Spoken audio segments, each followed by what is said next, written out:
Kalian pasti pernah lihat alat ini. Tunggu, di rewind dulu. Nah, yang ini nih. Nah, pasti kalian pernah lihat alat ini. Tapi, memangnya ada apa sih dengan alat ini? Kenapa rumah sakit selalu memiliki alat ini? Maka dari itu, kita akan bahas mengenai alat yang bisa memiliki change untuk pasien yang kritis agar tetap hidup. Inilah defibrillator. Defibrillator, sebuah alat yang menjadi peluang selamatnya pasien dari kematian. Jadi, defibrillator adalah sebuah alat yang digunakan untuk jantung dalam mengatasi gangguan irama jantung atau yang disebut dengan aritmia. Seperti yang dikatakan tadi, alat ini dapat menyelamatkan manusia akibat henti jantung ataupun serangan jantung secara mendadak. Sebelum adanya defibrillator, pasien yang mengalami aritmia atau henti jantung biasanya dirawat di unit perawatan koroner atau menjalani koreksi bedah. Untuk menyelamatkan seseorang yang mengalami henti jantung, zaman dulu menggunakan metode CPR, yaitu dengan cara memompa jantung dengan menggunakan kedua tangan sampai jantung kembali normal.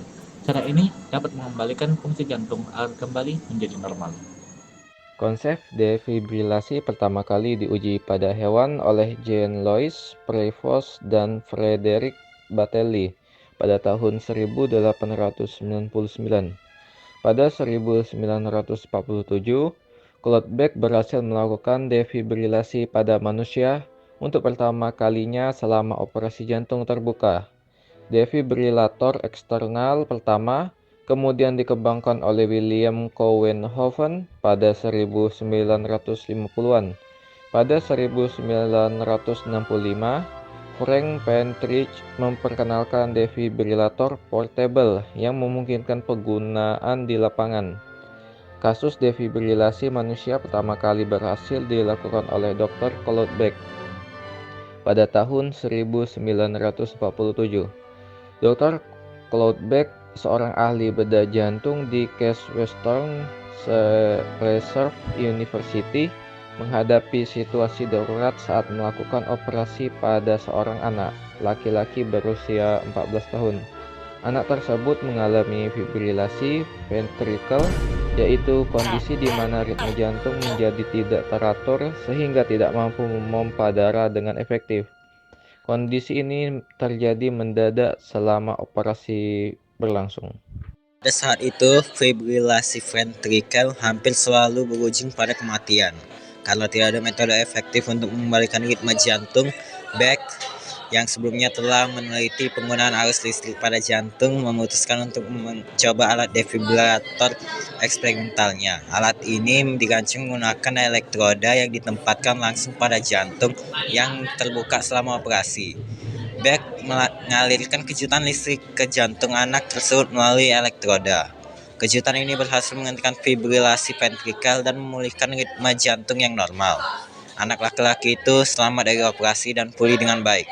Keberhasilan ini menandai momen penting dalam sejarah kedokteran, karena untuk pertama kalinya defibrilasi terbukti efektif menyelamatkan nyawa manusia.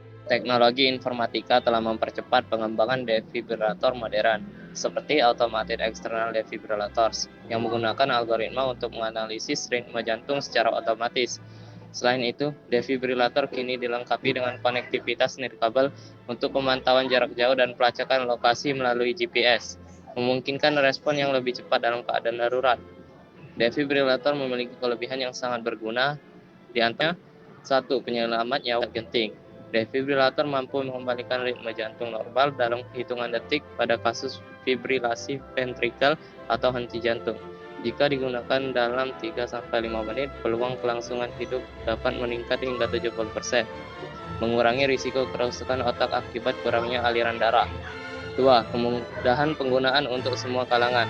Automated external defibrillator dirancang untuk digunakan oleh orang awam dengan panduan suara dan visual yang jelas. Algoritma cerdasnya memastikan kejutan listrik hanya diberikan bila diperlukan, sehingga aman bagi pengguna.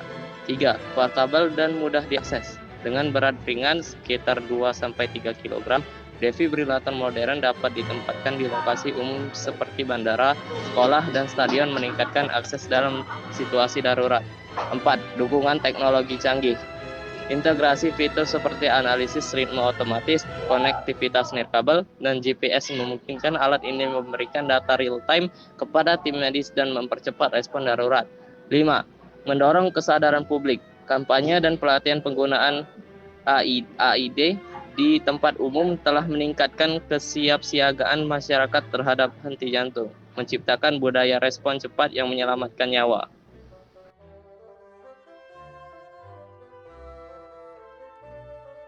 Meskipun dengan kelebihan yang ada, benda ini tetap memiliki kekurangan. Kekurangan yang pertama, biaya awal dan perawatan yang mahal. Harga defibrilator cukup tinggi dan disertai biaya tambahan untuk perawatan rutin, penggantian baterai, serta elektroda.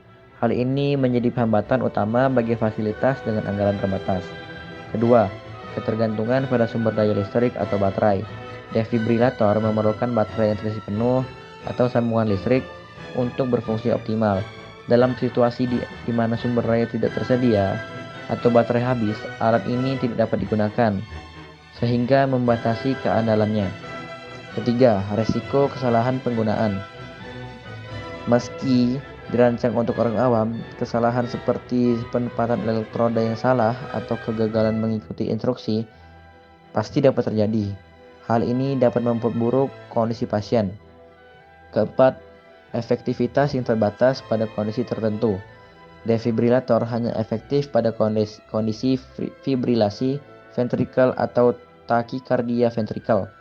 Dalam kondisi asistol, henti jantung tanpa aktivitas listrik, alat ini tidak dapat memberikan manfaat dan memerlukan intervensi medis lain seperti CPR atau obat-obatan. Kelima, distribusi yang tidak merata. Di wilayah pedesaan atau negara berkembang, akses terhadap defibrilator masih sangat terbatas, seperti faktor biaya, distribusi, dan kurangnya infrastruktur dapat menjadi penghalang. Defibrilator adalah inovasi penting dalam dunia medis yang telah menyelamatkan banyak nyawa sejak ditemukan. Dengan bantuan teknologi informatika, alat ini semakin efektif dan mudah diakses. Namun, tantangan seperti biaya dan pelatihan penggunaan tetap harus diatasi untuk meningkatkan manfaatnya bagi masyarakat luas.